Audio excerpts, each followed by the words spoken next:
Could এবং মে দ্বিতীয় পর্বে আপনাদের ওয়েলকাম জানাই। আমরা কুডের ব্যবহার কীভাবে করব চলো শিখি। দেখুন লেখা আছে আই কুড রান। আমি তিনটে কুড দিয়ে বাক্য লিখেছি। কুড ব্যবহারটা হয় কোথায়? কুড হয় যে আমি অতীতে বা মানে আগে আমি কোনো কিছু পারতাম। আমরা আগের পর্বে শিখেছি ক্যান দিয়ে। আমি পারি, আমি খেলতে পারি, আমি ঘুমোতে পারি।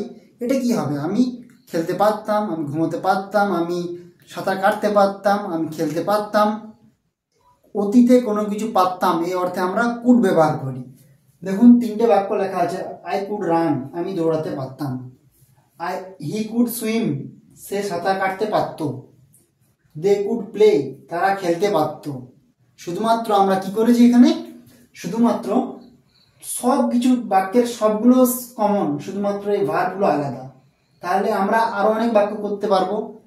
আপনারা আরো 5টা বাক্য কমেন্টে জানাবেন। আচ্ছা, এবার পরের টপিক চলে আসি। পরের টপিক কোনটা? না, মে দিয়ে। দেখতে পাচ্ছেন মে দিয়ে যে বাক্যগুলো। মে এখন সম্ভাবনা অর্থে, অর্থাৎ কোনো কিছু সম্ভাবনা, বৃষ্টি হতে পারে, সে আসতে পারে, আমরা বলি না সে আসতে পারে, সে যেতে পারে, এই যে সম্ভাবনা, এই অর্থে আমরা মে এর ব্যবহার করতে পারি। যেমন আই মে গো, আমি হয়তো যেতে পারি। হি মে কাম, সে হয়তো আসতে পারে।